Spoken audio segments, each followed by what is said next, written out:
নমস্কার বন্ধুরা, welcome to লার্নওভার্স academy. তোমাদেরকে যেরকম প্রমিস করেছিলাম, আমরা কিন্তু আরআরবি এবং এসএসসির একটি ফ্রি সিরিজ স্টার্ট করে দিয়েছি।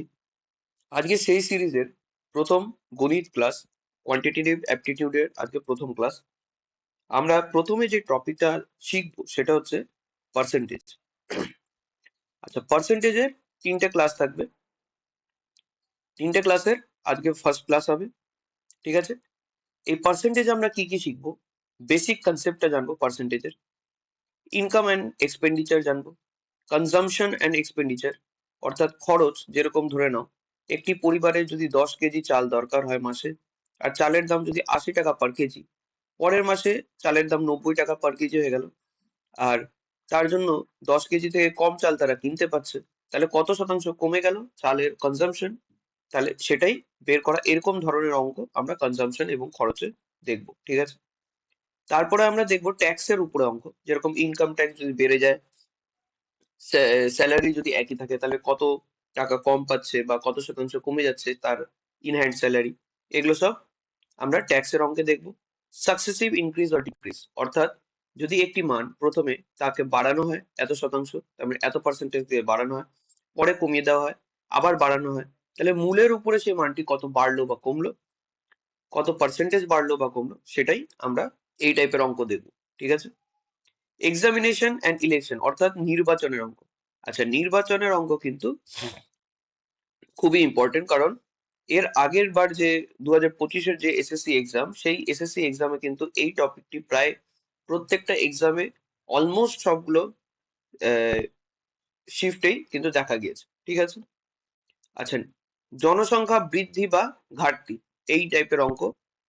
এরিয়া ক্ষেত্রফল এবং আয়তনের অঙ্ক, মানে যদি ধরে নাও একটি গোলক, সেই গোলকের যদি ব্যাসার্ধ কমে যায়, এত শতাংশ কমে যায়, তাহলে গোলকের আয়তন কত কমবে, এরকম ধরনের অঙ্কগুলো।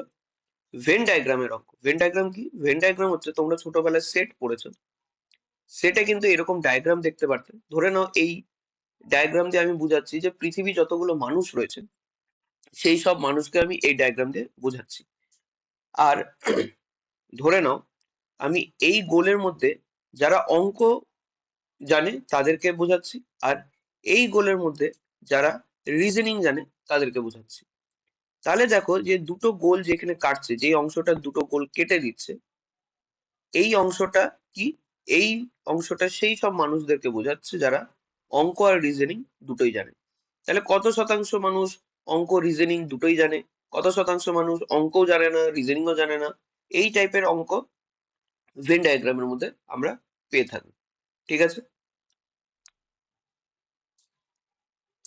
আচ্ছা, তাহলে আজকের ক্লাস শুরু করা যাক। প্রথমে আমরা জেনে নিই পার্সেন্টেজ জিনিসটা কি। আচ্ছা, ছোটবেলা থেকে আমরা এই সিম্বলটা অনেক জায়গায় দেখে এসেছি, এটা খুবই প্রচলিত। আমরা যখন দোকানে সেল বসে, সেই সেলের সিম্বলেও সেলের সিম্বলটাও এটা দেখেছি, যখন ডিসকাউন্ট দেয় কোথাও সেখানেও এটা দেখেছি। তো এই সিম্বলটা কিন্তু ইভেন কি আমরা সেন্সাস সেন্সাস যখন দেখি তখনও কিন্তু এই সিম্বলটা খুব ব্যবহার করা হয়। তাহলে এইটার মানে কি? এটা হচ্ছে পার্সেন্টেজ। এটার মানে 100-র উপরে কত ভাগ, ঠিক 100-র কত ভাগের কত ভাগ, সেটাই পার্সেন্টেজ দিয়ে বোঝায়।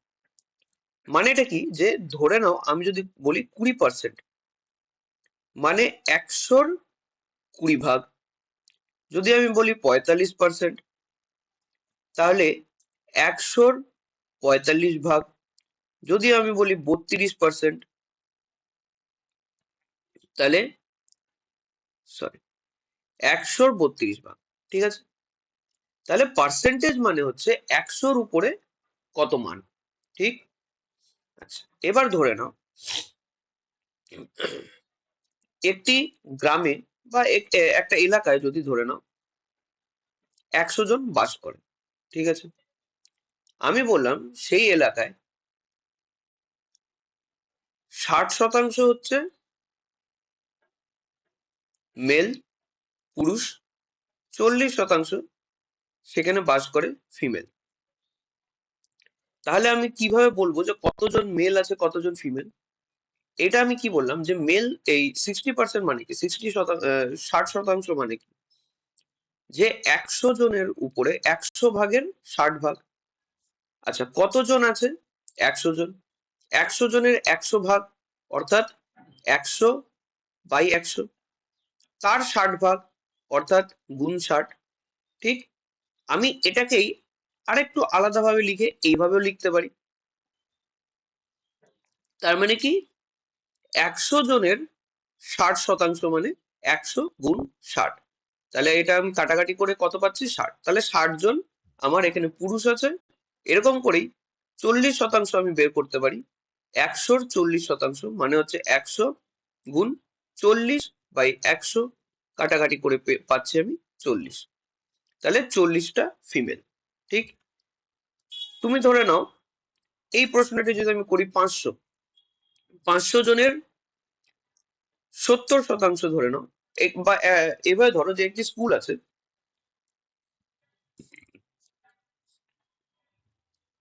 সেই স্কুলে 500 জন পড়াশোনা করে, 500টা স্টুডেন্ট আছে, তার 70% হচ্ছে মেল, তার মানে ছেলে, বয়, আর 30% হচ্ছে গার্ল। ঠিক আছে, তাহলে কতগুলো বয় আছে, কতগুলো গার্ল? এবার দেখো, 70% বয়, আমি বয়ের হিসাবটা যদি আগে করি, 70% বয় মানে কি, 70-এর যদি 100 ভাগ হয়, 100 ভাগের 70 ভাগ হচ্ছে ছেলে। তাহলে 500-র 100 ভাগ কত? 500-র 100 ভাগ মানে হচ্ছে 500 ভাগ 100 অর্থাৎ 5, তার 70 ভাগ অর্থাৎ গুণ 70 সমান সমান 350। তাহলে 350টা ছেলে। এটাকে আমি এইভাবে লিখতে পারি যে 500 ভাগ 100 গুণ 70 অর্থাৎ 500 গুণ 70 বাই 100, তার মানেই হচ্ছে 500-র 70%। 500 গুণ 70%। এইভাবে গার্লটা তোমরা বের করতে পারবে 500-র 30%, অর্থাৎ 500 গুণ 30 বাই 100। এখানে দুটো শূন্য কাটলাম, অর্থাৎ 150টা গার্ল আছে, মেয়ে আছে ওই স্কুলে। ঠিক আছে, আচ্ছা, যদি আমাকে পার্সেন্টেজ থেকে ভগ্নাংশ রূপে কনভার্ট করতে বলে, যেমন পার্সেন্টেজ থেকে ফ্র্যাকশনে, ধরে নাও 50%। 50% মানে কি, 100-র 50 ভাগ, একটা শূন্য কাটলাম, 5, 10 কাটলাম, নিচে 2, তাহলে হাফ। ঠিক আছে, আচ্ছা ধরে নাও আমি দেখাচ্ছি 35%। 35% মানে কি, অর্থাৎ উপরে 35, নিচে 100, কাটাকাটি করে পাবো আমি 7/20। তাহলে দেখো, আমি কিন্তু একটা পার্সেন্টেজকে ভগ্নাংশ রূপে দেখাতে পারছি। তোমরা এই দুটো এখন আগে করবে, এটাকে তোমাদেরকে ভগ্নাংশ রূপে দেখাতে হবে, যেভাবে দেখালাম আমি করে। আর আরেকটা করবে তোমরা, এটাকে ভগ্নাংশ রূপে দেখাতে হবে, আর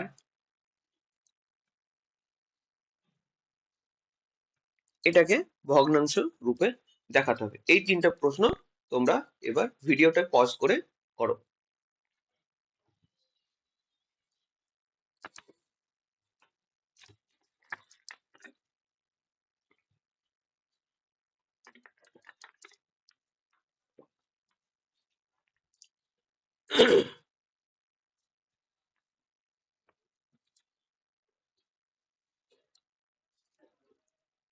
আশা করি তোমরা অ্যান্সার পেয়ে গেছো। 55% অর্থাৎ 55 ভাগ 100, 5 দিয়ে কাটলে উপরে 11 থাকছে, 5 দিয়ে কাটলে নিচে 20, আমার 11/20 উত্তর। ঠিক আছে, 12.5%, 12.5%কে যদি আমাকে ইয়ে করতে হয়, তার মানে ভগ্নাংশ রূপে দেখাতে হয়, তাহলে কি হবে? 12.5 ভাগ 100,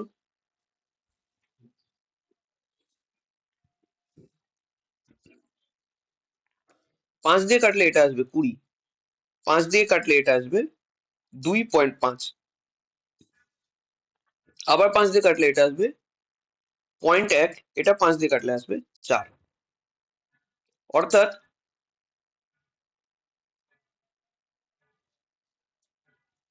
এটা 0.5 আসবে, একটু ভুলেছে, এটা 0.5 আসবে, নিচে 4, অর্থাৎ উপরে 0.5, নিচে 4। আচ্ছা, উপরে আমি যদি 10 দিয়ে গুণ করি, নিচেও 10 দিয়ে গুণ করি, তাহলে আমার কত আসছে? 5/40। উপর নিচ কাটলে আমার আসবে 1/8। ঠিক আছে, তাহলে 12.5% তার ভগ্নাংশ রূপে যদি দেখাতে হয়, তাহলে 1/8 আমার উত্তর। আচ্ছা, 33 1/3। তোমরা জানো এরকম মিক্স ফ্র্যাকশনে থাকলে তোমরা প্রথমে 33 কে 3 দিয়ে গুণ করবে, দিয়ে 1 কে যোগ করবে, অর্থাৎ 33 গুণ 3 99 যোগ 1 100 ভাগ 3%। এটার মানে কি? এটার মানে হচ্ছে 100/3 বাই 100, শতাংশ আছে তো ভাগ 100, অর্থাৎ উপরে 100 থাকবে, উপরের 3টা নিচে গিয়ে 100-র সাথে গুণ হয়ে যাবে, দুটো 100-কে কেটে দিলাম উপর নিচ, তাহলে বাকি থাকলো 1/3। 33 1/3 কে 33 1/3 শতাংশকে ভগ্নাংশ রূপে দেখাতে গেলে 1/3 উত্তর। আচ্ছা, এইখানে তোমাদের কিন্তু কয়েকটা আমি টেবিলে, এটা তোমাদেরকে প্র্যাকটিস সেট 1-এও কিন্তু দেখিয়েছিলাম। প্র্যাকটিস সেট 1-এ তোমাদেরকে একটা টেবিল দিয়ে বলেছিলাম ওটা স্ক্রিনশট নিতে। তো এইখানেও তোমার ওই একই টেবিলটা, এটা তোমরা স্ক্রিনশট নিয়ে নাও, এটা কিন্তু খুবই ইম্পর্টেন্ট। এটা শুধু পার্সেন্টেজ বলে না, তোমরা বাকি পরবর্তীতে যতগুলো অঙ্কর ক্লাস করবে, রেশিও বলো, প্রফিট লস বলো, বা স্পিড টাইম বলো, যে কোনো তোমরা ক্লাস করো, সেখানে দেখবে যে এই যে পার্সেন্টেজ আর ফ্র্যাকশনের যে কম্বিনেশনটা, তার মানে এই যে হাফ মানে হচ্ছে 50%, তারপরে 1/15 মানে হচ্ছে 6.67%, বা 1/6 এর মান কত। তোমাদের জেনারেলি পরীক্ষায় কেমন থাকে যে তোমাদেরকে একটা এরকম হয়তো বলে দিবে যে 62.5%, 10,000টি স্টুডেন্ট আছে, তার 62.5% হচ্ছে মেল বা ছেলে। তখন তোমরা কি করবে, যে 10,000 থেকে গুণ 62.5 ভাগ 100, কাটাকাটি করলে দুটো, এইভাবে করবে। তো তার জায়গায় এটা হয়তো 10,000 সহজ, তাই তাড়াতাড়ি করে দিতে পারবে। এই 10,000-এর জায়গায় যদি একটু কঠিন সংখ্যা থাকে, যেটা হয়তো শূন্য থাকছে না শেষে, তোমরা কি করবে, 62টাকে তোমরা দেখো এখানে 6.25, 6.25%, এটার মানে হচ্ছে 1/16। 62, তার মানে হচ্ছে এটার সঙ্গে যদি আমি 10 যোগ গুণ করি, তাহলে 62.5। তাহলে এই দিকেও আমাকে 10 গুণ করতে হবে, মানে 10/16, কাটাকাটি করে পাচ্ছি 5/8। তাহলে 62.5 এর মান হচ্ছে 5/8। আমি কিন্তু এই ফ্র্যাকশনটা জানার জন্যই এটা করতে পারলাম, যে তাড়াতাড়ি 5/8 পেয়ে গেলাম। নাহলে তোমাদেরকে করতে হতো 62.5, নিচে 100, 5 দিয়ে কাটছো উপর নিচ করে, তারপরে আবার ইয়ে করে ডেসিমিলকে গুণ করছো 10 দিয়ে, এরকম করে তোমাদেরকে কিন্তু করতে হতো। তাই এই টেবিলটা কিন্তু তোমাদের জন্য খুবই ইম্পর্টেন্ট। এটার চেষ্টা করবে মুখস্থ করে নেওয়ার। মুখস্থ তোমাদের একদিনেই হবে না। তোমরা একটা কাজ করবে, এই টেবিলটাকে পারলে স্ক্রিনশট নিয়ে প্রিন্ট করে নিও, অথবা কোনো একটা কাগজের মধ্যে তোমরা এই ফ্র্যাকশন গুলোকে লিখে তোমাদের যে পড়ার টেবিল বা যেখানে তোমরা পড়তে বসো, সেই জায়গায় আশেপাশে দেওয়ালে বা সাথে কোনো খাতায় তোমরা এই টেবিলটা লিখে রেখে দিবে। ঠিক আছে, আর যখনই অঙ্ক করতে বসবে, এই টেবিলটা সবসময় পাশে নিয়ে বসবে।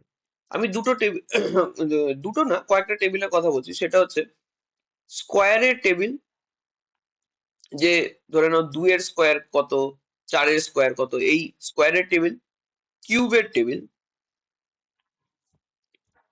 আর পার্সেন্টেজের টেবিল, আর মাল্টিপ্লিকেশন টেবিল। এই চারটে টেবিল এমন একটা টেবিল, তোমাদের যদি এই চারটে টেবিল মুখস্থ হয়ে যায়, তাহলে তোমাদের ক্যালকুলেশন কিন্তু অনেকটা ফাস্ট হবে। ঠিক আছে, তাই চেষ্টা করবে এই টেবিলগুলোকে মুখস্থ করে নেওয়ার, তাতে তোমাদের এক্সামে অনেক টাইম বেঁচে যাবে। আচ্ছা, আমরা চট করে এই কয়েকটা প্রশ্ন করে ফেলি। 45%, 600-র 45% বের করতে বলেছে। ঠিক, অর্থাৎ 45/100 গুণ 600। এখানে দুটো শূন্য কাটলাম, এখানে দুটো শূন্য কাটলাম, 45 গুণ 6, তার মানে 270 আমার উত্তর। আচ্ছা, 16.66%, 360-এর বের করতে বলেছে, অর্থাৎ 16.66। এখানে দেখো 16.66% মানে হচ্ছে 1/6। তাহলে এখানে আমি লিখতে পারি এইটার জায়গায় 1/6 লিখতে পারি গুণ 360। তাহলে 360-কে 6 দিয়ে যদি ভাগ দিই কত থাকছে 60। আমার উত্তর কত 60। ঠিক আছে। আচ্ছা 37.5, তোমরা আবার টেবিলটা দেখো 37.5 37.5 কিন্তু কোথাও নেই। কিন্তু একটা জিনিস দেখো যে 37.5 যদি হয় সেটা 50 আর 33.33 এই দুটোর মাঝখানে হবে। 37 যে সংখ্যাটা এটা তো 33 আর 50-এর মাঝামাঝি অংশে আছে। তাহলে এমন একটা সংখ্যা হবে এটার উত্তর, তার মানে ভগ্নাংশ রূপে যখন দেখাবো তখন সেইটা হাফের থেকে উল্টো করলাম, এটা এখানে 3 করে দাও। 1/3 থেকে বড় হবে কিন্তু হাফের থেকে ছোট হবে সেই ভগ্নাংশটা। ঠিক আছে, কি হবে সেটা বের করি। আচ্ছা তোমরা একবার এইটা দেখো যে 1/8 এর ভ্যালুটা কত 12.5। ঠিক আছে, 1/8 1/8 কত 12.5%। আচ্ছা তাহলে 2/8 অর্থাৎ এইদিকে আমি যদি 2 দিয়ে গুণ করি তাহলে এইদিকেও আমাকে 2 দিয়ে গুণ করতে হবে। এইদিকে 2 দিয়ে গুণ করলে কত আসছে 25%। ঠিক, দেখো এই দুটোকে কাটাকাটি করলে কিন্তু আমার 1/4 আসবে, আর 1/4 4-এর মান আমি কত পেয়েছি 25%। আচ্ছা আমি যদি এইদিকে 3 দিয়ে গুণ করি 1/8-কে, আর এইদিকেও তাহলে যদি 3 দিয়ে গুণ করি তাহলে কত আসবে আমার 3/8, আর এইদিকে আসছে 37.5%। তাহলে 37.5%-এর মান কত, সেটার মান হচ্ছে 3/8, তার সঙ্গে গুণ হবে 640। এই দুটোকে কাটলে 80, উত্তর আসবে আমার 240। ঠিক আছে। আচ্ছা এইটা তোমাদের জন্য হোমওয়ার্ক থাকলো, তোমরা নিজেরা করে এটা কমেন্ট সেকশনে অ্যান্সারটা জানাবে। পরের প্রশ্ন 45.45% 1331 কত। আচ্ছা এইখানেও তোমরা দেখে নাও যে 1/11 এটা একটা কিন্তু খুবই ইম্পর্টেন্ট ফ্র্যাকশন। এটা কিন্তু এটা আর 1/9 এইটা কিন্তু প্রশ্নে অনেক আসে। 1/9 1/11 1/7 1/8 এগুলো প্রশ্নে অনেক দেয়। 1/12 এগুলো প্রশ্নে অনেক পেয়ে থাকবে। ঠিক আছে। আচ্ছা 1/11 মান কত, 1/11 সমান সমান হচ্ছে 9.09%। আমি যদি দুই দিকে 5 দিয়ে গুণ করি তাহলে দেখো আমার কত আছে 5/11, আর এখানে 45.45%। তাহলে 45.45% মানে কত 5/11 গুণ 1331, তাহলে এটা আসছে 121,605। তাহলে আমার উত্তর কত 605। আচ্ছা পরের প্রশ্নে এখানে কি বলেছে 1225% অফ 4। ঠিক, তাহলে এটার মানে কি 1225 ভাগ 100 গুণ 4। আচ্ছা এটাকে তো আমি এইভাবে লিখতে পারি 1225 গুণ 4/100, অর্থাৎ 1225 গুণ 4%। ঠিক, 4%-এর মান দেখো এর আগের টেবিলটাতে আমরা কত পেয়েছি 1/25। তাহলে এটাকে আমি এভাবে লিখতে পারি 1225 গুণ 1/25। এটাকে যদি 25 দিয়ে কাটাকাটি করি তাহলে আমার অ্যান্সার আসবে 49। আচ্ছা এই প্রশ্নটা একইভাবে করতে হবে, এটাও তোমাদের হোমওয়ার্ক থাকলো। তোমরা কিন্তু এই প্রশ্নটা আর এই প্রশ্নটার উত্তর কমেন্ট সেকশনে করে জানাবে। ঠিক আছে। এবার আমরা একটা জিনিস শিখবো, সেটা হচ্ছে মাল্টিপ্লাইং ফ্যাক্টর কি। ধরে নাও যে একটা জিনিসের মান কত 100 টাকা। ঠিক আছে, সেটাকে যদি আমি 10% বাড়াই তার মানে কি 100 টাকা যেটা আছে তার সঙ্গে কত বাড়ছে 100 টাকার 10%, মানে এটা। ঠিক,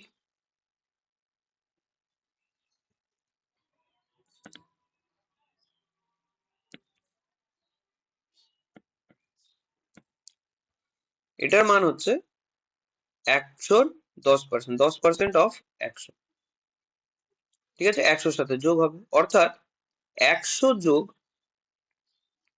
10% মানে 10/100 গুণ 100, 100 100 কেটে গেল, অর্থাৎ 100 যোগ 10, উত্তর আসছে 110। এবার যদি আমি 200-র 10% যদি ভাবি, তাহলে 200-র সঙ্গে 10% যদি 200-র 10% যদি বাড়ানো হয়, তাহলে কি হবে? 200 যোগ 10% অফ 200 মানে 200 যোগ 10/100 গুণ 200। এখানে দুটো শূন্য কাটলাম, তাহলে আমার হয়ে যাবে 200 যোগ 2 আর 10 দিয়ে গুণ করে 20, উত্তর আসবে 220। এইবার তোমরা একটা জিনিস দেখো যে আমার 100-র 10% বাড়ালে কত হচ্ছে? 110।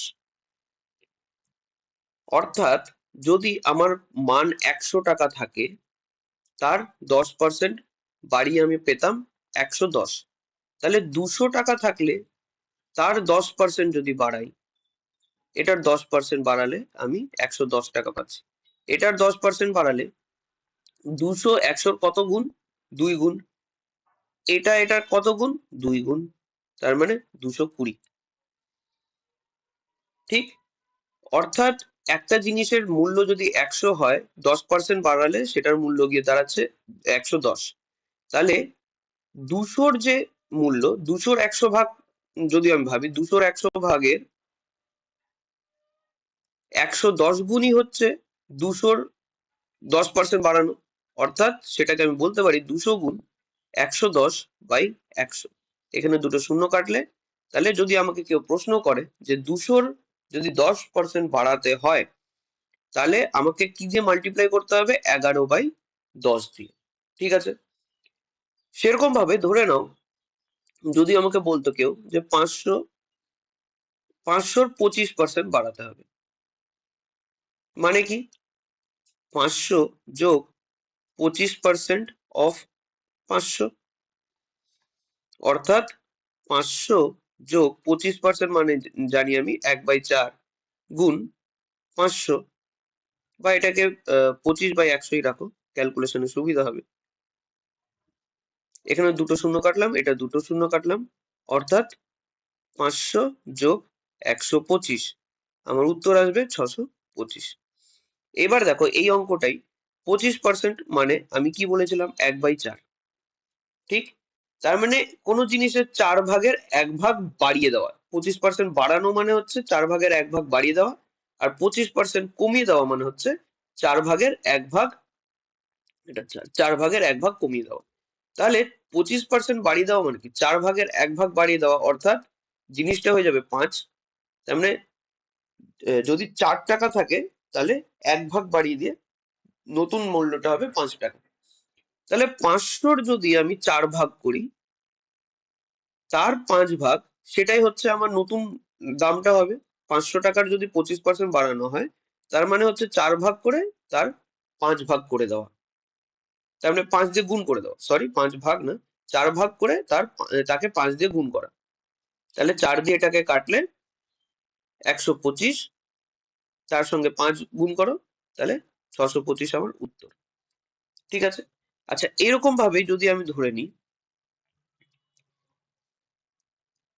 700 টাকার, ধরে নাও তুমি তোমাকে 700 টাকা করে মাসে মাসে দেওয়া হতো। সেখানে এবার পরের মাসে কোনো কারণে তোমাকে 20% কম টাকা দেওয়া হলো। মানে কত টাকা তোমাকে দেওয়া হচ্ছে? 20% মানে কি? 20% আমি দেখেছি 1/5। তার মানে 5 ভাগের 1 ভাগ কম দেওয়া হচ্ছে। অর্থাৎ তোমাকে কত দেওয়া হচ্ছে? 4 দেওয়া হচ্ছে।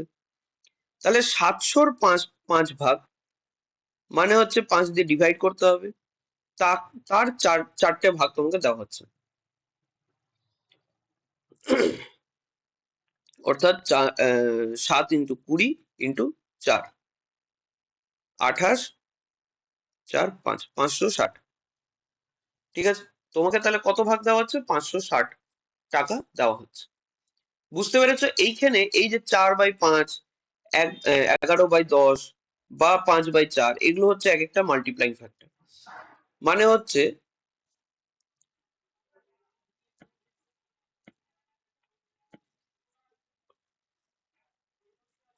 যদি ধরে নাও 10% বাড়ানো হয়, তার মাল্টিপ্লাইং ফ্যাক্টর কি হবে?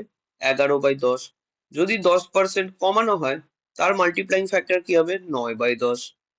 যদি 20% বাড়ানো হয়, তাহলে তার মাল্টিপ্লাইং ফ্যাক্টর হবে 6/5। আর যদি 20% কমানো হয়, তার মাল্টিপ্লাইং ফ্যাক্টর হবে 4/5। এরকম করে তুমি মাল্টিপ্লাইং ফ্যাক্টর কিন্তু বের করতে পারবে। ধরে নাও যদি এরকম থাকে যে 23%, 23%, তো 23 তো 100 দিয়ে কাটাকাটি যাচ্ছে না, তাহলে কি হয়ে যাবে? যদি 23% বাড়ানো হয়, তাহলে উপরে হয়ে যাবে 100 যোগ 23 ভাগ 100, অর্থাৎ 123/100 কিন্তু এখন মাল্টিপ্লাইং ফ্যাক্টর। আর যদি 23% কমানো হয়, তার মানে হয়ে যাবে 100 থেকে 23কে বাদ দিলে ভাগ 100, অর্থাৎ তোমার 77/100, এটা তোমার মাল্টিপ্লাইং ফ্যাক্টর। এটা যাদের হয়তো বুঝতে একটু অসুবিধা হচ্ছে, যখন আমরা অঙ্ক করব, অঙ্কতে যাব, দেখবে এই জিনিসটা ক্লিয়ার হয়ে যাচ্ছে। ঠিক আছে? তাহলে আজকে প্রথম প্রশ্ন শুরু করা যাক। আজকে প্রথম প্রশ্নে কি বলেছে, যে যদি কোনো একটি সংখ্যা 85% সাথে 75 যোগ করা হয়, তাহলে প্রাপ্ত ফলাফলটি সেই সংখ্যাটিই হয়। তাহলে সংখ্যাটি কত? আমি ধরে নাও কোনো একটি সংখ্যা, অর্থাৎ এক্স ধরে নিই, তার 85%, মানে গুণ 85/100, তার সাথে যদি আমি 75 যোগ করি, তাহলে যেই উত্তরটা পাবো সেটা, যে সংখ্যাটা ধরেছিলাম সেটাই। ঠিক? তাহলে 85 আর 100-কে যদি আমি 5 দিয়ে কাটি, তাহলে উপরে আমার 17 আর নিচে 20 থাকছে। অর্থাৎ 17x ভাগ 20 যোগ 75 সমান সমান x। তাহলে এখান থেকে আমি কি পাচ্ছি? আমি যদি 17x ভাগ 20 এটাকে এইদিকে নিয়ে যাই, তাহলে x মাইনাস 17x ভাগ 20 সমান সমান 75। এটা হয়ে যাবে আমার কি? 3x ভাগ 20 সমান সমান 75। তাহলে x এর মান এখান থেকে কত পাচ্ছি? 3। 75 যদি কাটি, তাহলে এখানে 25। x এর মান কিন্তু 25 গুণ 20, অর্থাৎ 500। আমার অপশন এ অ্যান্সার। ঠিক আছে? আচ্ছা, পরের প্রশ্নে কি বলেছে? পরের প্রশ্নে বলেছে যে 20% অফ এ সমান সমান যদি বি হয়, দেন 20% অফ 20 কত? আচ্ছা, 20% অফ এ সমান সমান বি। তাহলে এটাকে আমি বলতে পারি 20% মানে, আমি আগের স্লাইডটা যদি চলে যাই, তাহলে এখানে 20% মানে 1/5। তাহলে এখানে আমি বলতে পারি যে 1/5 গুণ এ সমান সমান বি। তার মানে বি সমান সমান হচ্ছে a/5। আমাকে 20% অফ 20 বের করতে বলেছে, অর্থাৎ a/5 শতাংশ অফ 20, মানে a ভাগ 5 গুণ 100 গুণ 20। তাহলে এখানে দুটো শূন্য কাটলাম, 2কে এটা দিয়ে কাটলাম, তাহলে 5। তাহলে এটার সমান সমান কত হচ্ছে? a/25, মানে 1/25 গুণ এ। আর আচ্ছা, আমরা যে কোনো একটা ভগ্নাংশ যদি দেওয়া থাকে, তাহলে এটাকে আমরা কিভাবে শতাংশতে কনভার্ট করব সেটা একবার দেখে নিই। ঠিক আছে? এখানে ধরে নাও 1/25 আছে, বা ধরে নাও 1/5 আছে। এটাকে তোমাকে ভগ্নাংশ রূপে দেখাতে হবে। যদি ভগ্নাংশ রূপে আছে, তোমাকে শতাংশ রূপে দেখাতে হবে। এটার কত শতাংশ সেটা বের করতে হবে। তাহলে এটার সঙ্গে তুমি কিছুই না, 100-কে গুণ করে দাও, 5 100-কে কাটলে 20, অর্থাৎ আমার 20% উত্তর। তাহলে 1/25 যদি থাকে, 1/25-কে যদি আমাকে পার্সেন্টেজে দেখাতে হয়, তাহলে এটাকেও 100 দিয়ে গুণ করতে হবে। অর্থাৎ 100/25 উত্তর 4 মানে 4% গুণ এ। এটা আমার উত্তর, অপশন এ কিন্তু এখানে অ্যান্সার।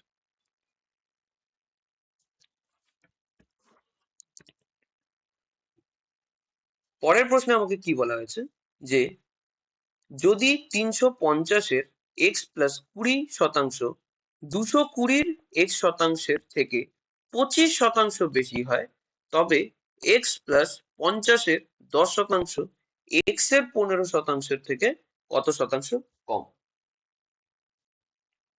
এই প্রশ্নটা কিন্তু খুবই সহজ, কিন্তু প্রশ্নের যে ল্যাঙ্গুয়েজটা সেটা একটু কমপ্লিকেটেড। অনেক সময় কি হয়, এরকম ধরনের প্রশ্ন থেকে কিন্তু স্টুডেন্টরা ঘাবড়ে যায়, দিয়ে যেহেতু কমপ্লিকেটেড ল্যাঙ্গুয়েজ তাই অনেক সময় ইকুয়েশনটা সাজাতে ভুল করে নেয়।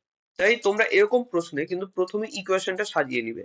সেটা কি, যে 225-এর x প্লাস 20%, অর্থাৎ x প্লাস 20 ভাগ 100 গুণ 250। সেটা বলেছে 220-র x শতাংশ থেকে 25% বেশি হয়।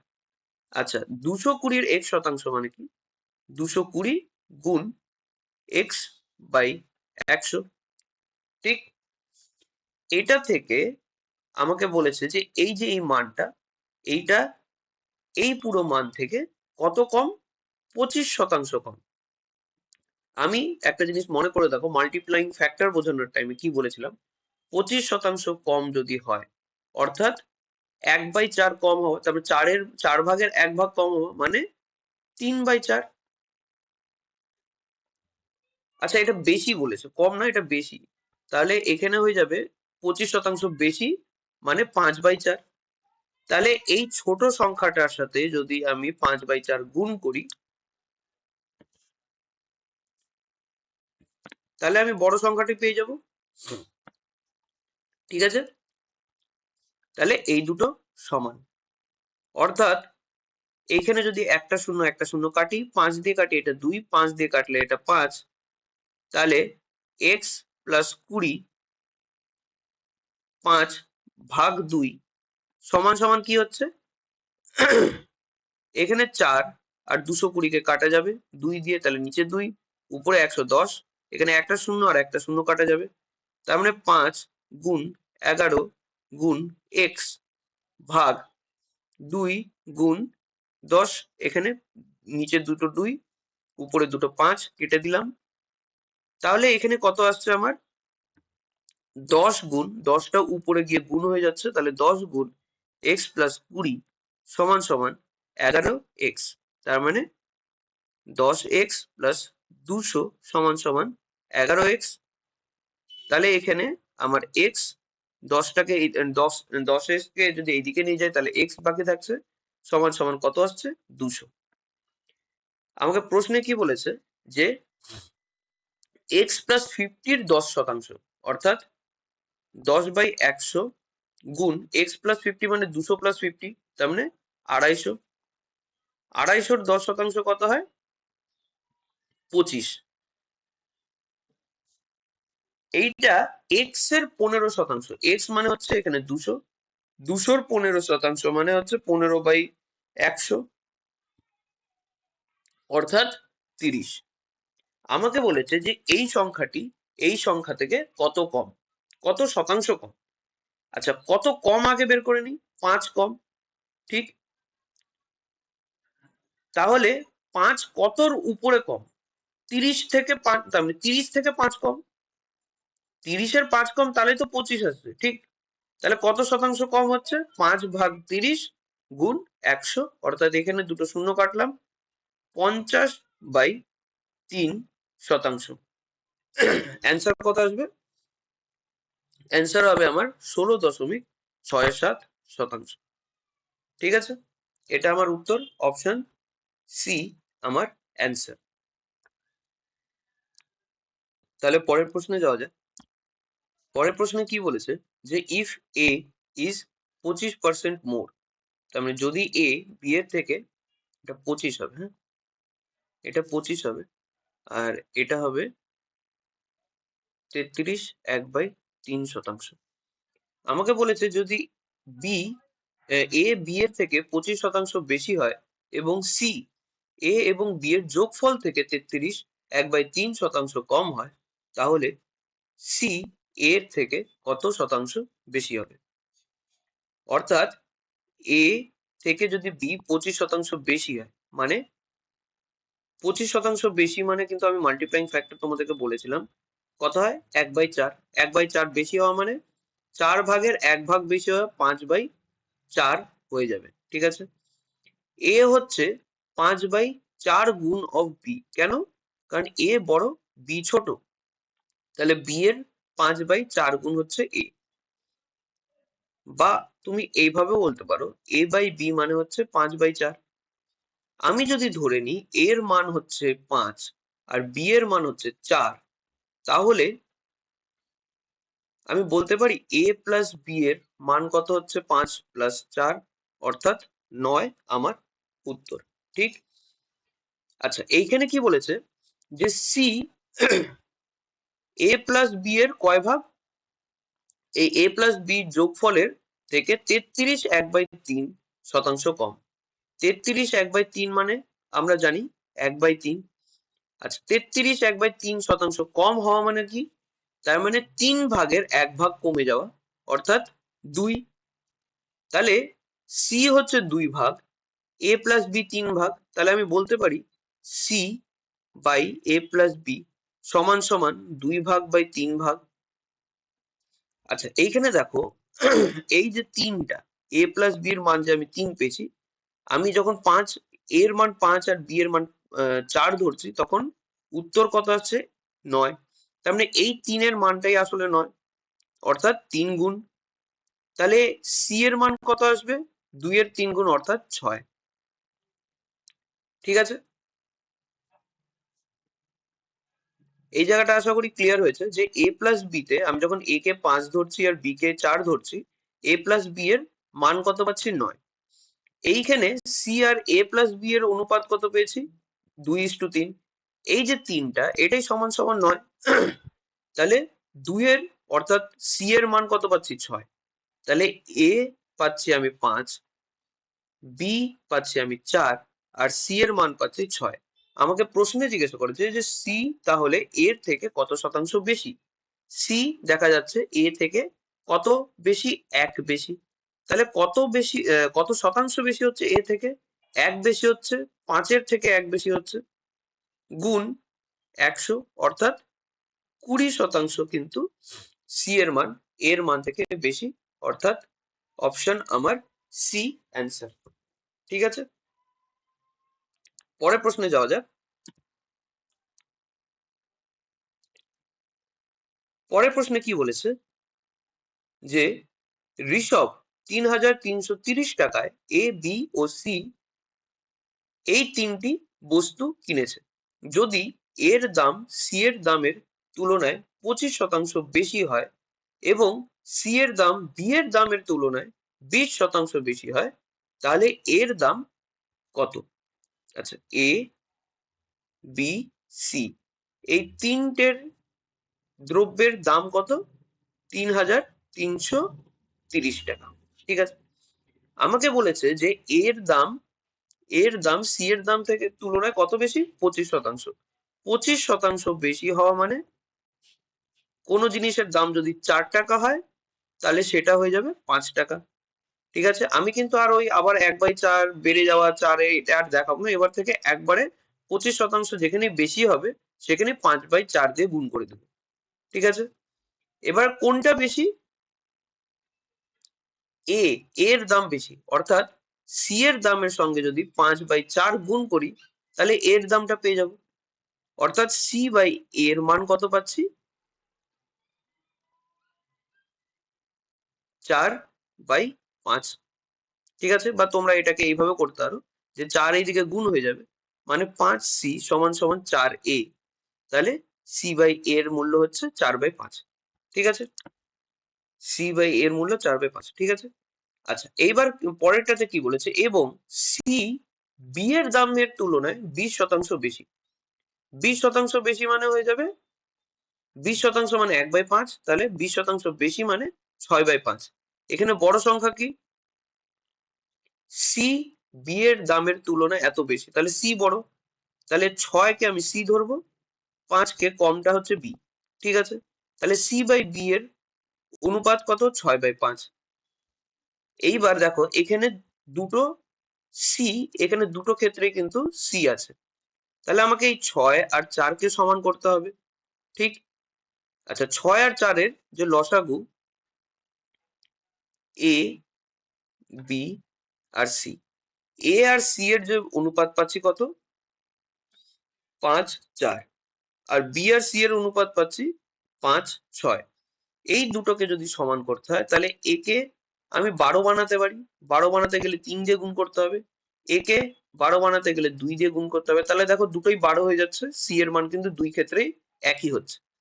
আচ্ছা এটাকে 2 দিয়ে গুণ করলে এটাকেও 2 দিয়ে গুণ করতে হবে, আর এটাকেও 3 দিয়ে গুণ করতে হবে, অর্থাৎ আমার এর মান চলে আসছে 15, বি এর মান চলে আসছে 10, আর সি এর মান থাকছে 12। আমাকে বলেছে যে এর দাম কত। এবার দেখো 15, 10 আর 12-কে যোগ দিলে, তার মানে এ বি আর সি এর তিনটের মূল্যকে যোগ দিলে কত আসছে? এটা হচ্ছে 27, 27, 37। কিন্তু এখানে দেখো এই 37 যে পেয়েছি, এটার মূল্য এখানে আসলে কত দেওয়া আছে? 3,330 টাকা। অর্থাৎ কয় গুণ? এটাকে যদি কাটি তাহলে হবে আমার 90 গুণ। আমাকে এর মান বের করতে বলেছে, এর মান এখানে কত পেয়েছিলাম? 15। তাহলে এর মান যদি বের করতে হয় তাহলে তারও 90 গুণ বের করতে হবে, অর্থাৎ 1350 কিন্তু আমার উত্তর চলে আসছে। অপশন সি আমার অ্যান্সার। ঠিক আছে,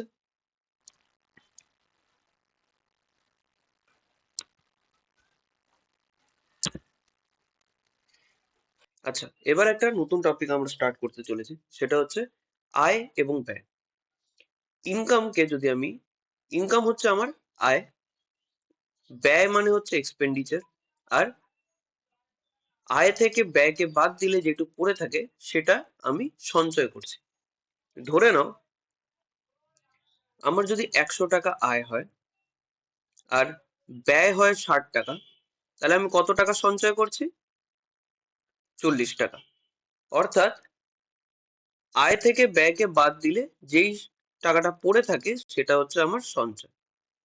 ঠিক আছে, এবার ধরে নাও আমি আয়কে 10% বাড়িয়ে দিচ্ছি, মানে এখন আমার যে নতুন আয় হবে সেটা হয়ে যাবে 110 টাকা। ঠিক আছে, আর আমি ধরে নাও বলছি যে আমার ব্যয়টা 5% বেড়ে যাচ্ছে, অর্থাৎ 60 গুণ 5% বেড়ে যাওয়া মানে কি? 5%, 5% মানে হচ্ছে 1/20। তাহলে 1/20 বেড়ে যাওয়া মানে হচ্ছে 20 টাকার 1 টাকা বেড়ে যাওয়া। তাহলে এখন নতুন হচ্ছে 21 টাকা থাকছে, বেড়ে গিয়ে 21 টাকা হচ্ছে। তাহলে 60-এর 21/20, অর্থাৎ এখন আমার নতুন হচ্ছে যেটা সেটা 63 টাকা। 60 টাকা 63 টাকা হয়ে যাচ্ছে। এবার দেখো আমার আয় কত? 110 টাকা, 63 টাকা তার মধ্যে থেকে ব্যয় হয়ে যাচ্ছে, তাহলে বাকি কত টাকা থাকছে? বাকি থাকছে 47 টাকা। এই 47 টাকা সঞ্চয় হচ্ছে যে, এটা দেখো আগের সঞ্চয় থেকে বেড়ে গেল। কত শতাংশ বাড়লো? 7 টাকা বাড়লো। কত টাকার উপরে? 40 টাকার উপরে 7 টাকা বাড়লো, অর্থাৎ কত শতাংশ বাড়লো আমার? তাহলে আমার বাড়লো হচ্ছে 35, 35-এর হাফ হলে 17.5। তাহলে এত শতাংশ আমার সঞ্চয় বাড়লো। ঠিক আছে, এইটা হচ্ছে আমার ইনকাম, এক্সপেন্ডিচার আর সেভিংস, অর্থাৎ আয়, ব্যয় এবং সঞ্চয়ের অঙ্ক এই ধরনেরই থাকে। তার মানে ইনকাম যদি একই থাকে, এক্সপেন্ডিচার বাড়ে, সেভিংস কমবে। ইনকাম একই থেকে যদি এক্সপেন্ডিচার কমে, সেভিংস বাড়বে। যদি ইনকাম বেড়ে যায়, এক্সপেন্ডিচার সেম থাকে, তাহলে সেভিংস বেড়ে যাবে। যদি ইনকাম বাড়ে, সেভিংস সেম থাকে, এক্সপেন্ডিচার বেড়ে যাবে। ঠিক আছে, এটা এই রিলেশনের উপরে আমরা এখন অঙ্কগুলো করব। যত আমরা অঙ্কগুলো করবো তত তোমরা আরো জিনিসটাকে ক্লিয়ার করতে পারবে। আচ্ছা, এই প্রশ্নে আমাদেরকে কি বলা হয়েছে যে রিনা তার আয়ের 30% সঞ্চয় করে, অর্থাৎ সেভ করছে 30%। কিছু অতিরিক্ত খরচের কারণে যদি সে তার ব্যয় 10% বাড়ায়, অথচ তার আয় একই রয়েছে, তাহলে তার সঞ্চয় কত শতাংশ বাড়বে বা কমবে, এটা জিজ্ঞাসা করেছে। অর্থাৎ 30% সঞ্চয় করে মানে যদি রিনার আয় 100 হয়, তাহলে তার সঞ্চয় হচ্ছে 30। আচ্ছা, 30 টাকা যদি সঞ্চয় করে 100 টাকার মধ্যে, তাহলে খরচা করছে 70 টাকা। আমাকে বলেছে তার ব্যয় 10% বেড়ে যাচ্ছে, কিন্তু তার আয় একই আছে, অর্থাৎ আয় এখনো 100 টাকা আছে, কিন্তু ব্যয় 10% বেড়ে যাচ্ছে। 70-এর 10% বেড়ে যাওয়া মানে 11/10 দিয়ে গুণ করে দাও, অর্থাৎ 77 টাকা হয়ে গেল। ঠিক, তার ব্যয় 77 টাকা, তাহলে আয় 100 টাকা যদি হয়, ব্যয় 77 টাকা, তাহলে 100 থেকে 77 মাইনাস করলে আমার সঞ্চয় 23 টাকা আসছে। তাহলে কত কমলো? দেখো, সঞ্চয় কিন্তু কমে গেছে, আগে 30 টাকা সঞ্চয় করতে, এখন 23 টাকা সঞ্চয় করছে, তাহলে কমবে। ঠিক, তাহলে বাড়বে না, তাহলে অপশন বি আর অপশন এ আমার উত্তর হবে না, ইনক্রিজ হবে না, কমবে। কত কমবে? 7 টাকা কমবে। কত টাকার উপরে? 30 টাকার উপরে 7 টাকা কমছে, অর্থাৎ কত শতাংশ কমছে? 0 কাটো, তাহলে আমার উত্তর আসবে 23.3%, অর্থাৎ আমার অপশন ডি উত্তর। ঠিক আছে। আচ্ছা, পরের প্রশ্নে কি বলেছে যে রবি প্রথমে তার আয়ের 20% সঞ্চয় করত, সম্প্রতি তার আয় 25% বৃদ্ধি হয়েছে এবং তার সঞ্চয় 5% বৃদ্ধি পেয়েছে। বর্তমানে তার সঞ্চয় তার নতুন আয়ের কত শতাংশ? ঠিক আছে, এখানে আমি যদি ধরে নিই যে 100 টাকা রবির আয়, ঠিক আছে, তার সঞ্চয় হচ্ছে 100 টাকার 20%, অর্থাৎ ও সঞ্চয় করছে 20 টাকা, খরচ করছে 80 টাকা। এবার বলেছে সম্প্রতি তার আয়ের 25% বৃদ্ধি পেয়েছে। 25% বেড়ে যাওয়া মানে 1/4 বেড়ে যাওয়া, মানে নতুন মূল্য 5। ঠিক, তাহলে আমি এটাকে বলতে পারি 125% বেড়ে যাওয়া মানে 100 গুণ 5/4, অর্থাৎ 25 গুণ 5 আমার 125 হয়ে যাওয়া। ঠিক, আচ্ছা, তারপরে কি বলেছে এবং তার সঞ্চয়ও 5% বৃদ্ধি পেয়েছে, তাহলে এই সঞ্চয় যে 20 টাকার সঞ্চয় করতো তারও 5%। 5% মানে কি? 5% মানে হচ্ছে 1/20, অর্থাৎ 20 টাকার উপরে 1 টাকা বেড়েছে, তাহলে 21 টাকা হয়েছে। তাহলে আমি এটা বলতে পারি, এখানে কিন্তু আর 80 টাকা থাকছে না, 20 টাকার উপরে 20 টাকা গুণ 21 টাকা বাই 20, কারণ এটা 5% বেড়েছে, তাহলে 20 কাটলাম, অর্থাৎ সঞ্চয় হচ্ছে আমার 21 টাকা। আমাকে প্রশ্নে জিজ্ঞাসা করেছে বর্তমানে তার সঞ্চয় তার নতুন আয়ের কত শতাংশ। নতুন আয় হচ্ছে 125, নতুন সঞ্চয় হচ্ছে 21, তাহলে নতুন সঞ্চয় তার নতুন আয়ের কত শতাংশ, এটাই বের করতে বলা হয়েছে। ঠিক আছে, 25 দিয়ে 125 কে কাটলে 5, 25 দিয়ে 100 কে কাটলে 4, অর্থাৎ 84 ভাগ 5 এত শতাংশ। অর্থাৎ এটাকে যদি আমি দশমিকে লিখি, উত্তর আসবে 1/16.8, অর্থাৎ অ্যান্সার আমার কিন্তু অপশন সি। ঠিক আছে, আশা করি বুঝতে পেরেছো। পরের প্রশ্নে কি বলেছে যে 3 বছর আগে এর আয় ছিল 45,000, প্রথম, দ্বিতীয় ও তৃতীয় বছরের তার আয়ের যথাক্রমে 10%, 1% এবং 20% বৃদ্ধি হয়। যদি তার বর্তমান আয় 83,160 হয়, তাহলে এক্স এর মান নির্ণয় করতে বলা হয়েছে। ঠিক আছে, আচ্ছা, এটা আমরা দুই ভাবে করতে পারি। এটা আমরা ওই যে প্রথমে আমরা কিন্তু সাকসেসিভ ইনক্রিজ বা ডিক্রিজ যে পড়েছিলাম, দেখেছিলাম একটা টপিক আছে আমাদের, সেটা দিয়েও করতে পারি, কিন্তু সেটা যেহেতু এখনো শিখিনি আমরা, আমরা যেটা বেসিক শিখে এসেছি সেটা দিয়ে করার চেষ্টা করি। ঠিক আছে, আমাকে কি বলেছে যে 45,000 হচ্ছে এর আয়, ঠিক আছে। প্রথম বছরে তার 10% বেড়েছে, অর্থাৎ 10% বেড়ে যাওয়া মানে আমি কি দেখেছি, 11/10 দিয়ে গুণ করা। তারপরে 1% বেড়েছে। 1% মানে কি, যে 100 যদি ধরে নাও, তার মানে কিছু একটা জিনিসের মান যদি 100 হয়, তার 1% বেড়ে যাওয়া, অর্থাৎ 100 যোগ x/100 ইন্টু 100। তাহলে এখানে 100 কাটলাম, অর্থাৎ নতুন যে বেড়ে যাওয়ার পরে যে মানটা হবে সেটা হবে 100 যোগ x। অর্থাৎ আমি এটাকে এরকম করে লিখতে পারি 100 যোগ x ভাগ 100। ঠিক, এটা প্রথম মান আর এটা বেড়ে যাওয়ার পরে মান, গুণ 20%। 20% মানে কি, 20% মানে 1/5। তাহলে 5 টাকার উপরে 1 টাকা বাড়লে কত হচ্ছে, 6 টাকা হচ্ছে, অর্থাৎ 6/5। এটা সমান সমান কি পাচ্ছি, 83160। এবার আমি কাটাকাটি করি, এখানে 3টে শূন্য কেটে গেল।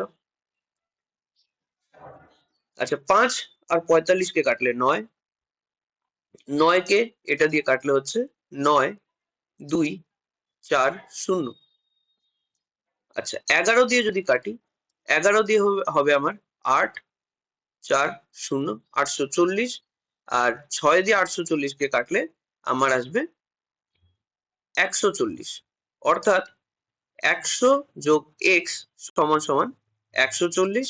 এক্স এর মান এখান থেকে পাচ্ছি 40, অর্থাৎ আমার এক্স এর যে মান আসছে সেটা হচ্ছে 40%। ঠিক আছে, এবার একটা নতুন কনসেপ্ট করব, সেটা হচ্ছে কনসেপ্ট অফ ডেভিয়েশন। ঠিক আছে, এটা কিন্তু কোনো আলাদা একটা টপিক না, এটা জাস্ট পার্সেন্টেজের কয়েকটা অঙ্ক, পার্সেন্টেজ শুধু না, অ্যাভারেজ ট্যাভারেজ অনেক জায়গায় পাবে, সেটা করার একটা পদ্ধতি শুধু। ঠিক আছে, আচ্ছা, এই ডেভিয়েশন বোঝার আগে আমরা ধরে নাও তোমরা একটা অঙ্ক করো, যে একটা এক্সামে যদি দুটো সাবজেক্ট আছে, এ আর বি। ঠিক আছে, এর যে ম্যাক্সিমাম মার্কস, এর পেপারটা হচ্ছে 700 মার্কসের পেপার, আর বি পেপারটা হচ্ছে 900 মার্কসের পেপার। এবার ধরে নাও তুমি এতে এতে পেলে তুমি 72%। ঠিক আছে, আর বিতে তুমি পেলে 80%। এবার তুমি এ আর বি মিলিয়ে কত পার্সেন্ট পেয়েছো সেটা তোমাকে বের করতে হবে। এটা তুমি কিভাবে বের করবে, আমরা বেসিক ছোটবেলায় যেটা পড়ে এসেছি সেটা হবে 700 772%, তার সঙ্গে 980%। ঠিক আছে, তাহলে এত পার্সেন্টেজ তুমি পাচ্ছ, সেটা ভাগ টোটাল মার্কস। এটা হচ্ছে তুমি সাবজেক্ট এ তে কত পেয়েছো, এটা হচ্ছে তুমি সাবজেক্ট বি তে কত পেয়েছো, ভাগ টোটাল মার্কস। এটাই তোমার, এটা তোমার অ্যাভারেজ মার্কস হবে। ঠিক, এবার তাহলে অ্যাভারেজ মার্কসটাই তো তোমার অরিজিনাল মার্কস হচ্ছে না। হ্যাঁ, তাহলে অ্যাভারেজ মার্কসটা যদি বের করতে হয় তাহলে কত হবে আমার, 700 যোগ 900 নিচে, উপরে 772%, অর্থাৎ 504,00,00। আচ্ছা, পার্সেন্ট আছে তাহলে আমি দুটো শূন্য কেটে দিতে পারি, প্লাস এখানেও পার্সেন্ট আছে, দুটো শূন্য কেটে দিতে পারি, তাহলে এখানেও আসবে 720। মানে নিচে আমার হচ্ছে 1600, উপরে থাকছে আমার 1224। এটার পার্সেন্টেজ যদি বের করতে হয় তাহলে এইটা আমি মার্কস পেয়েছি। ঠিক, টোটাল মার্কস কত, 1600, তাহলে কত পার্সেন্টেজ পেয়েছি, গুণ 100 করলে, তাহলে 1224 ভাগ 1600, অর্থাৎ আমি পাচ্ছি 76.5%। ঠিক আছে, এটা আমি এত পার্সেন্টেজ আমি এ আর বি দুটো পেপারে একসঙ্গে অ্যাভারেজে এত পার্সেন্টেজ পাচ্ছি। এইবার এখানে একটা জিনিস দেখো, যদি এই যে ইকুয়েশনটা এখানে আমি লিখলাম, সেটা হচ্ছে 700 গুণ 72% যোগ 900 গুণ 80% ভাগ 700 প্লাস 900। এই উপর থেকে এইটুক থেকে আমি যদি 100 কমন নিই, এখান থেকে যদি আমি 100 কমন নিই, আর এই পুরোটা থেকে যদি আমি 100 কমন নিই, তাহলে জিনিসটা এরকম হবে না? উপরে 100 টোটাল কমন আসছে, তাহলে 7 গুণ 72% প্লাস এখানে 80% অফ 9 ভাগ এখান থেকে 100 কমন নিয়ে নিলাম, তাহলে 7 প্লাস 9, 100 100 কাটলাম। অর্থাৎ আমি জিনিসটাকে 7 গুণ 72% যোগ 9 গুণ 80% ভাগ 7 প্লাস 9 এটাও লিখতে পারি। আমার উত্তর কিন্তু একই আসবে। দেখো, 7-এর 72% 504, 504 ভাগ 100 আর কি। আর 80-র 9-এর 80% অর্থাৎ 720 ভাগ 100, তার নিচে হচ্ছে 16। দুটো 100, তাহলে লসাগু নিশ্চয়ই 100 আসবে। তাহলে উত্তর কত আসবে? উপরে 504 যোগ 720 1224, নিচে 100 আর তার নিচে 16। এই 100টা এইখানে চলে আসবে, ঠিক? এই 100টাকে আমি নিচে এখানে লিখতে পারি। আর যেহেতু আমাকে কত শতাংশ হচ্ছে সেটা বের করতে বলেছে, তাহলে তার সঙ্গে গুণ 100, এই 100 100 কাটলো, এই দুটোকে কাটলে 76.5%। ঠিক আছে, এই অঙ্কটা তোমরা বুঝতে পেরেছো? তোমার প্রশ্নটা যদি এরকম থাকে যে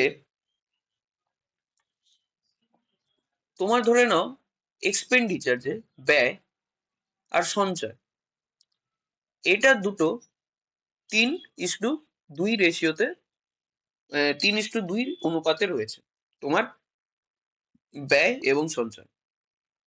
এবার কোনো কারণে তোমার ইনকামটা বাড়লো, তার জন্য তুমি ধরে নাও ব্যয় 10% কমিয়ে দিলে আর আয় 5%। আচ্ছা, ব্যয় তুমি 10% বাড়িয়ে দিলে আর আয়ও 10%, তার মানে সঞ্চয়ও তুমি 5% বাড়িয়ে দিলে। তাহলে তুমি কিন্তু এখানে একটা জিনিস দেখো, তোমার যে ইনকামটা বাড়বে, ইনকাম তো নিশ্চয়ই বাড়বে, তার জন্যই তুমি 10% এক্সপেন্ডিচার বাড়াতে পেরেছো আর সেভিংস 5% বাড়াতে পেরেছো। তাহলে ইনকাম কত বাড়বে এটা তোমাকে প্রশ্ন করেছে। আচ্ছা, এইখান থেকে একটা জিনিস তুমি কিন্তু বুঝতে পারবে যে ইনকাম যে বেড়েছে সেটা 5% আর 10%-এর মধ্যেই হবে। কেন? কারণ তোমার কিন্তু 2% ইনকাম বাড়লে তুমি কিন্তু 5% এক্সপেন্ডিচার আর 10% সেভিং, 10% এক্সপেন্ডিচারের বাড়াতে পারতে না, আর সেভিং কিন্তু 5% বাড়াতে পারতে না। তাই সবচেয়ে বড় এবং সবচেয়ে ছোট সংখ্যার মধ্যেই কিন্তু তোমার মোট যেটা বেড়েছে বা কমেছে সেটা থাকবে। অর্থাৎ আমার কিন্তু 5 থেকে 10%-এর মধ্যেই ইনকামটাও বেড়ে গিয়ে থাকবে। ঠিক আছে? আচ্ছা, এই 10%-কে আমি লিখতে পারি তো যে 5% প্লাস 5%, আর এখানে 5%, অর্থাৎ 5% তো বেড়েছেই। 5% দুটো ক্ষেত্রেই বেড়েছে, 3-এর ক্ষেত্রেও বেড়েছে 5%, তার মানে ব্যয়ের ক্ষেত্রেও বেড়েছে 5%, সঞ্চয়ের ক্ষেত্রেও 5% বেড়েছে। কিন্তু দেখা যাচ্ছে যে এই ব্যয়ের ক্ষেত্রে এক্সট্রা 5% বেড়েছে, ঠিক? অর্থাৎ 3-এর আরো এক্সট্রা 5%, কিন্তু 2-এর ক্ষেত্রে শুধু 5% বেড়েছে, অর্থাৎ এক্সট্রা কিন্তু কিছু বাড়েনি। আচ্ছা, এবার এই যে বেড়েছে, এটা আমি কিসের উপরে মানটা বের করছি? ইনকামের উপরে। অর্থাৎ এক্সপেন্ডিচার যোগ সঞ্চয় গোটাটার উপরে, তাহলে 3 আর 2 পুরোটার উপরে আমি কতখানি বেড়েছে সেটা বের করছি। অর্থাৎ 3 যোগ 2 এটা ভাগ করবো নিচে। ঠিক আছে, এটা তাহলে উত্তর কত আসবে? 5% যোগ এটা হচ্ছে 15%, আর নিচে হচ্ছে তোমার কত? 5, অর্থাৎ 3% বেড়েছে। মানে মোটের উপরে আমার ইনকাম কিন্তু বেড়েছে 8%। ঠিক আছে, এই যে এই মানটা, এটাই হচ্ছে ডেভিয়েশন, এটাই হচ্ছে পার্থক্যটা। ঠিক আছে, তোমরা প্রসেসটা বুঝতে পারলে যে কিভাবে করতে হয়। পরবর্তীতে যখন আমরা আরো অঙ্ক টঙ্ক করবো তখন কোশ্চেন ওয়াইজ তোমরা কিন্তু বুঝতে পারবে। এটা কিন্তু কোনো আলাদা টপিক না, এটা জাস্ট একটা পদ্ধতি। এটা শুধু পার্সেন্টেজ কি, এটা তুমি রেশিও, তারপরে তোমরা যখন অ্যাভারেজের অঙ্ক করবে, এগুলো সবগুলোতে কিন্তু তোমরা এই প্রসেসটা ব্যবহার করতে পারবে। ঠিক আছে, আমরা পরের প্রশ্ন থেকে বোঝার চেষ্টা করি। আচ্ছা, তাহলে আমরা প্রথম প্রশ্নটি দেখি। প্রথম প্রশ্ন ডেভিয়েশনের কি বলেছে। এটা ডেভিয়েশনের ঠিক বলবো না, তবে এটা আসলে এক্সপেন্ডিচার আর সঞ্চয়, তার মানে আয় এবং ব্যয়ের অঙ্ক, সেটাকে আমরা ডেভিয়েশন দিয়ে করব। ঠিক আছে, কি বলেছে, প্রকাশের মাসিক ব্যয় ও সঞ্চয়ের অনুপাত হলো 7:3। পরবর্তী মাসে যদি তার ব্যয় 10% বৃদ্ধি পায় এবং সঞ্চয় 5% হ্রাস পায়, তবে তার মোট আয় কি পরিমাণ পরিবর্তন হবে তা নির্ণয় করো। ঠিক আছে, আচ্ছা এইখানে কি বলেছে যে ব্যয় এবং সঞ্চয় তার অনুপাত কি 7:3। ঠিক আছে, এইবার বলেছে যে তার যে ব্যয়টা সেটা কত বৃদ্ধি পাচ্ছে, 10%। আর তার যে আয় বলছি, তার যে সঞ্চয় কত কমছে, 5%। ঠিক, তাহলে তার মোট যে ইনকামটা, তার যে আয়টা, সেটা পরিবর্তন ঘটবে। যদি তার পরিবর্তন না ঘটে তাহলে এই 10%, 5% এটা কমা সম্ভব না। তাহলে নিশ্চয়ই সেটার কোনো একটা পরিবর্তন ঘটছে। আর যদি সমান থাকতো তাহলে এটা যতটা বাড়তো ততটাই এটাও কমতো। ঠিক আছে, এইবার এখানে একটা জিনিস বুঝে নাও যে এইখানে আমার মানটা কিন্তু -5 থেকে 10-এর মধ্যে, অর্থাৎ এখানে যদি শূন্য হয় 1, 2, 3 এরকম করে 10 পর্যন্ত, আর এখানে -1, -2, -3, অর্থাৎ আমার কিন্তু মান 1% কমতে পারে, 2% কমতে পারে, 3% কমতে পারে, 4% কমতে পারে। তার মানে আয়টা তার কমের দিকেও যেতে পারে, কারণ এখানে মাইনাস যেহেতু আছে, অথবা বেশির দিকেও যেতে পারে, বাড়তেও পারে, 1, 2, 3% করে বাড়তে পারে। আমাকে একটা জিনিস প্রথমে দেখতে হবে যে এইখানে ভাগটা হয়েছে যে কোন ভাগটা বেশি আছে। এইখানে দেখো তোমাদের কিন্তু ব্যয়ের ভাগটা বেশি আছে, অর্থাৎ উত্তর কিন্তু সবসময় আমার বেশির দিকেই যাবে। আমার ব্যয়ের দিকটা বেশি আছে, তার সঙ্গে ব্যয়ের যে বেড়ে যাচ্ছে, বৃদ্ধি পাচ্ছে, সেটাও কিন্তু 10%। অর্থাৎ আমার কিন্তু যে উত্তরটা, ইনকাম যে আসবে, ইনকামটা কিন্তু বাড়বে, বেড়েছে, তাই আমার এই ইয়েটা এক্সপেন্ডিচারটা এরকম ভাবে বাড়াতে পেরেছে। তাহলে আমি যদি ধরে নিই যে আমার মোটের উপরে 5% ইনকাম বেড়েছে, তাহলে কি 10%কে আমি লিখতে পারি, 10%কে আমি লিখতে পারি 5 + 5%। আর এই -5 কে লিখতে পারি -10 + 5%। তাহলে এই দুই ক্ষেত্রেই দেখতে পাচ্ছ যে 5% তো আমার বাড়ছেই। ঠিক আছে, 5% নিয়ে নিলাম। এছাড়াও আমি ব্যয়কে দেখছি এক্সট্রা আরো 5%, এখানে দুটো 5 আছে, তার মানে এক্সট্রা আরো 5% বাড়ছে। তাহলে 7 আরো এক্সট্রা 5% বাড়ছে। আর এইখানে দেখা যাচ্ছে 5 ছাড়াও 3 আরো 10% কমছে, অর্থাৎ 3 আরো 10% কমছে। ঠিক আছে, এটা মোটের উপরে কমছে। এই যে ডেভিয়েশনটা হচ্ছে, এই বাড়তি বা কমতি যেটাই হোক, সেটা যে হচ্ছে এটা মোটের উপরে, অর্থাৎ 7 + 3, মানে আমার 5% প্লাস নিচে 10, উপরে হচ্ছে 35 -30, অর্থাৎ 5, তার মানে হাফ। তাহলে আমার কত বাড়ছে,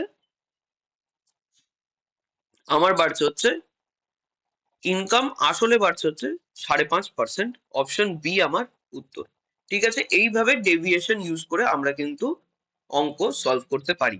ঠিক আছে, তোমাদের আশা করি ডেভিয়েশন প্রসেসে কোনো অসুবিধা নেই। আমরা আরেকটা অঙ্ক দেখে নিই, ডেভিয়েশন প্রসেস ইউজ করে কিভাবে অঙ্ক সলভ করা যায়, আরো ক্লিয়ার হয়ে যাবে তোমাদের।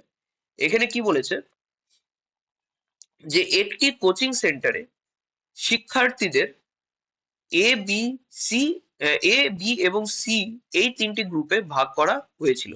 এ বি আর সি গ্রুপে অনুপাত কি 7, 13 আর 5।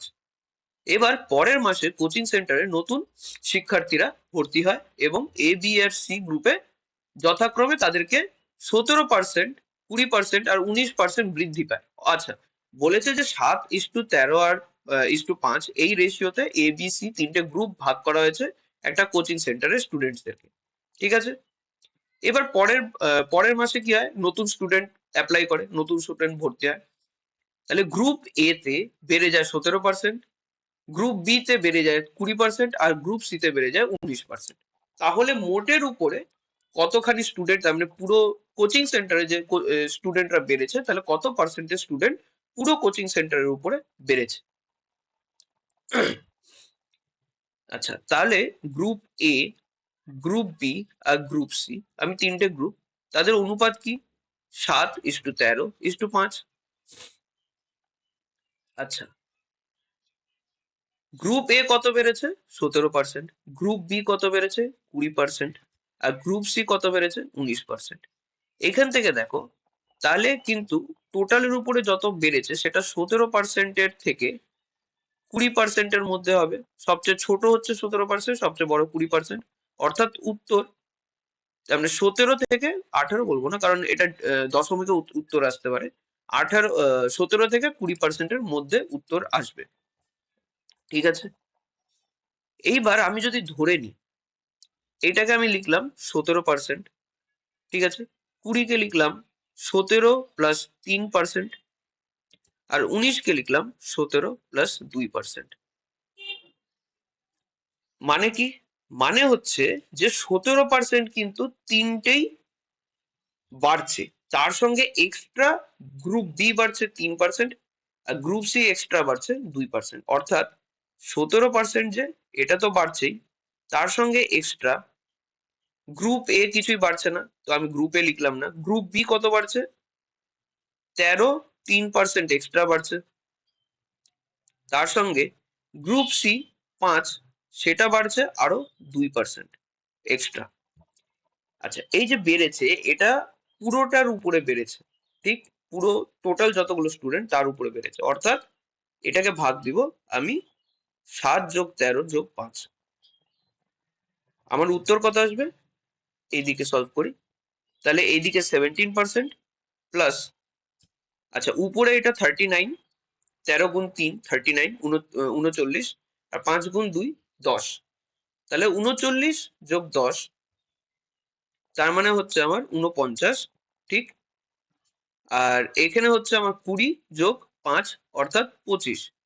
তাহলে এত শতাংশ টোটাল বেড়েছে। দেখো এখান থেকে কিন্তু আমার আর অঙ্কটা করার দরকার নেই, আমি এখান থেকে অপশন থেকে অ্যান্সার বের করে দিতে পারবো। এক তো আমি বুঝতে পেরেছি যে 17%-এর উপরে হবে, 17%-এর উপরে অ্যান্সার হবে। তাহলে অপশন এ হচ্ছে না, অপশন ডি হচ্ছে না।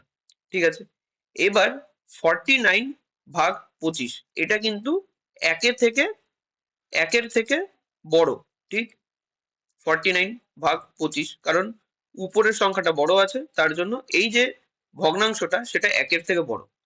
তাহলে 17-র সঙ্গে যখন একের থেকে বড় কিছু 1 পয়েন্ট সামথিং যদি অ্যাড হয়, তাহলে 17 আর 17 থাকবে না, 18 পয়েন্ট সামথিং হয়ে যাবে।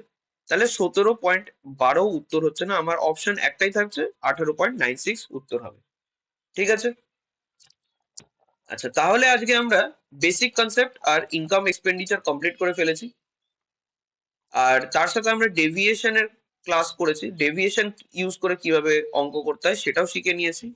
এর পরের দিন আমরা কনজাম্পশন অ্যান্ড এক্সপেন্ডিচার, খরচের অঙ্ক, ট্যাক্সের অঙ্ক আর সাকসেসিভ ইনক্রিজ আর ডিক্রিজের অঙ্ক, এগুলো করব। Examination, election, population, area, volume, এই কয়েকটা টাইপ, এগুলো একই টাইপের অঙ্ক। ঠিক আছে, এটাতে তার মানে ধরনটা একই, প্রশ্নের হয়তো ল্যাঙ্গুয়েজটা একটু আলাদা হতে পারে, কিন্তু ধরনটা, প্রসেসটা যা যা করতে হবে সেটা কতকটা সেম। তার জন্য এই কয়েকটাকে আমি একই দিনে রেখেছি। আমরা কালকে ইনকাম আর এক্সপেন্ডিচারের আরো কয়েকটা অঙ্ক করে নিব, কারণ আজকে খুবই কম হয়েছে, 4টাই অঙ্ক হয়েছে মাত্র। কনজাম্পশন আর এক্সপেন্ডিচার, ট্যাক্স আর সাকসেসিভ ইনক্রিজ অর ডিক্রিজ, এটাও কিন্তু কতকটা সেম, তাই এইটাকে আমি একটা আলাদা ক্লাসে রেখেছি। ঠিক আছে, তাহলে আজকের মতো ক্লাস 1 এইটুক পর্যন্ত থাকলো। আজকে বেসিক কনসেপ্ট হলো পার্সেন্টেজের। কালকে আমরা বাকি টপিক গুলো কমপ্লিট করব, তারপরে আরেকটা ক্লাস হবে। আচ্ছা, তোমাদের কিন্তু আরআরবি আর এসএসসির যে ফ্রি ব্যাচ স্টার্ট করার কথা হয়েছিল সেটা আজকে থেকে শুরু হয়ে গেল। কোয়ান্টিটেটিভ অ্যাপটিটিউড আজকে ফার্স্ট ক্লাস, ঠিক আছে? এরপরে আরো দুটো ক্লাস নিব আমি পার্সেন্টেজের, তারপরে একটা নতুন টপিক স্টার্ট করা হবে। তোমাদের জিকে জিএস আর রিজনিং এর ক্লাস সাগ্নিক স্যার কিন্তু খুব তাড়াতাড়ি শুরু করতে চলেছে। আচ্ছা, তোমাদের জিকে জিএস এর কিন্তু এনশিয়েন্ট হিস্ট্রির যে ক্লাসটা, এনশিয়েন্ট হিস্ট্রির পিডিএফটা, সেটা কিন্তু আমাদের টেলিগ্রাম চ্যানেলে আপলোড করা হয়ে গেছে। তোমরা আমাদের টেলিগ্রাম চ্যানেলে চলে গেলে সেখানে দেখবে এসএসসির একটা আলাদা গ্রুপ তৈরি করা আছে, ডেডিকেটেড ব্যাচ। ওখানে এসএসসির যত পিডিএফ সেটা ওই গ্রুপটাতে দেওয়া হবে। সেই গ্রুপে তোমরা গেলেই এনশিয়েন্ট হিস্ট্রির প্রথম পিডিএফটা পেয়ে যাবে। সেখান থেকে তোমরা ডাউনলোড করে পড়ে নিতে পারো। পিডিএফ বাংলায় আছে, পুরোটা বাংলায় আছে, কোনো চিন্তা নেই। তো তোমরা সেখান থেকে পিডিএফ ডাউনলোড করে পড়া স্টার্ট করে দিতে পারো। এছাড়াও সাগ্নিক স্যার তোমাদের রিজনিং এবং জিকের ক্লাস নিতে চলেছে, আর ইংলিশের ক্লাস তোমাদের দেবাংশী ম্যাম নিবে। তো এই তোমাদের ব্যাচ কিন্তু 1 ফেব্রুয়ারির মধ্যে সম্পূর্ণভাবে স্টার্ট হয়ে যাবে। তো আজকে তোমাদের ক্লাস এইটুক পর্যন্ত থাক, পরের দিন আবার দেখা হবে, ঠিক আছে? ততদিন তোমরা প্র্যাকটিস করো। আমি তোমাদের এই পার্সেন্টেজের একটা কমপ্লিট পিডিএফও এর মধ্যে আপলোড করে দেবো, সেখান থেকেও তোমরা প্র্যাকটিস করতে পারবে। আর তোমরা আরেকটা জিনিস, যে এই ভিডিওটা যদি পছন্দ হয়ে থাকে তাহলে নিশ্চয়ই তোমরা লাইক এবং শেয়ার করবে। তোমাদের বাকি যারা যে বন্ধুরা প্র্যাকটিস করছে বা এক্সামের জন্য প্রিপারেশন নিচ্ছে, বা এমন যদি কাউকে চেনো যারা প্রিপারেশন নিচ্ছে, তাদের সঙ্গে কিন্তু এই ভিডিওটা শেয়ার করবে। আর কমেন্ট সেকশনে তোমরা জানাবে যে তোমাদের যদি আলাদা কোনো প্রয়োজন থাকে বা কোনো ডাউট থাকে, সেটা তোমরা কমেন্ট সেকশন অথবা এই হোয়াটসঅ্যাপ নাম্বারে কিন্তু জানাতে পারো। আর টেলিগ্রাম গ্রুপটা নিশ্চয়ই জয়েন হয়ে নেবে, ঠিক আছে?